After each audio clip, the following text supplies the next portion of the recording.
Yung tata ko po, nadigay nga po siya kasi dahil po sa stroke, inalagaan po nga ni Nana. Sobrang hiratan po talaga kanina. Maraming salamat sa kanila kay labi na ni Ma'am Marcel. Ma'am, daghang salamat ma'am.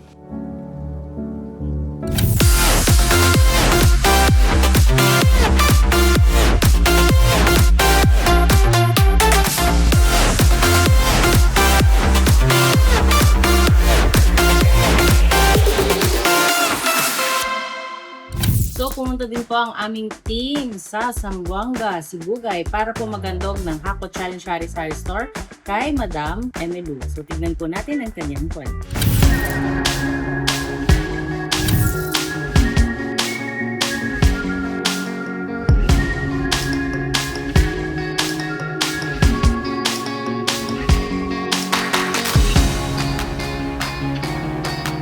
Ako si Emilio Tagata, 23 years old. Nakatira po ako sa Bangko, Tikay, Zamboanga, Sibugay.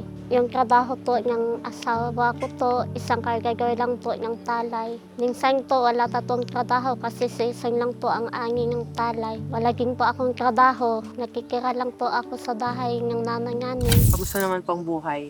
Kahit na may times na nahihirapan tayo, gano'n. Lalo na ngayon, ma'am, sobrang hirap po ang buhay namin kasi yung tata ko po, nadigay nga po siya kasi dahil po sa stroke, inalagaan po nga ni Nana. Sobrang hirap po talaga ang buhay nga ni ma'am.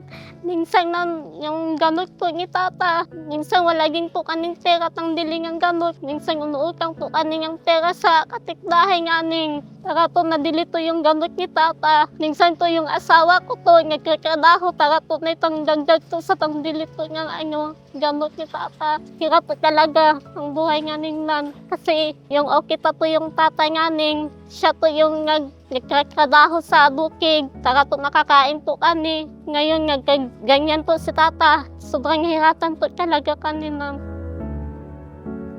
Gusto ko po sanang nagtrabaho pero hindi po ako tatayagan ng asawa ko kasi wala po akong kahinga, ma'am. Minsan po kasi sabi ko sa sarili ko gusto kong nagtrabaho para po naitagulong po ako sa pamilya ko. Sabi ng asawa ko po nga wag nga lang kasi baka tagalikan po ako ng amo nakin.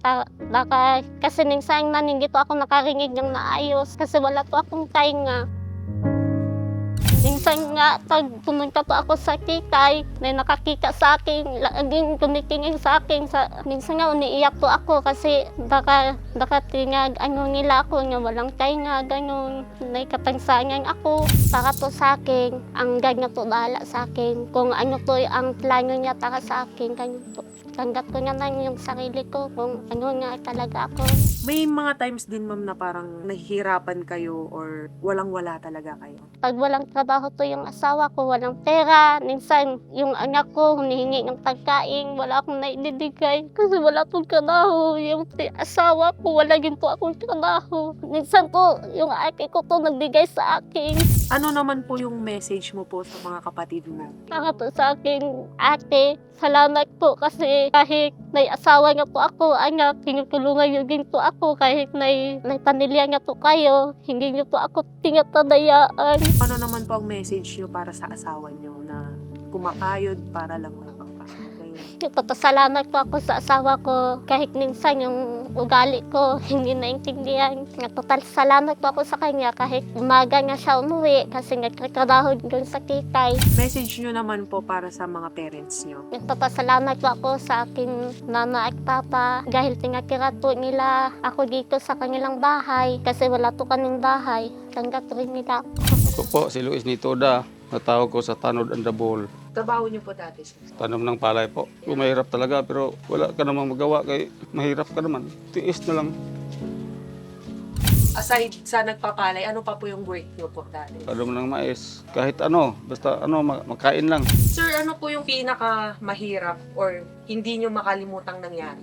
Sa lahat po, talagang mahirap yun talaga. Pero wala naman kang magawa kay ganito naman ang buhay namin. Tiis na lang. Nagpasalamat ko si Senador Tulfo nga nakapunta ang mga bata ko sa kanya. Maraming salamat sa kanila kay labi na ni Ma'am Marcel. Ma'am, daghang salamat ma'am.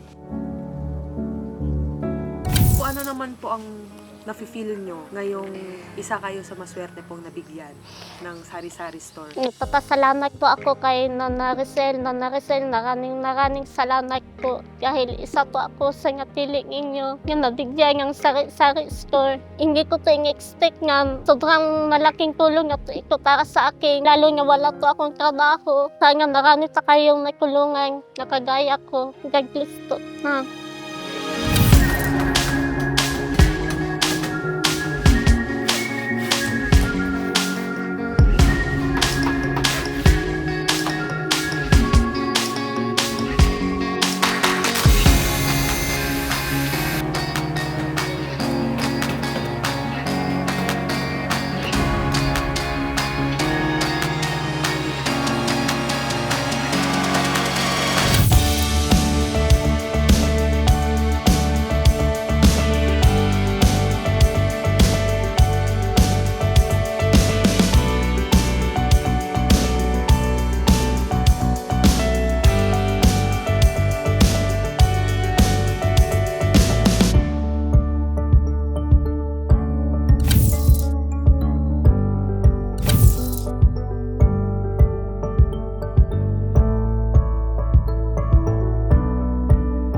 Masaya to ako kasi nangika na to yung sari-sari store nga ibinigay niyo to sa akin. Grabe, sobrang tuwa ko to talaga kasi yung tindahan ko na takayo na doon.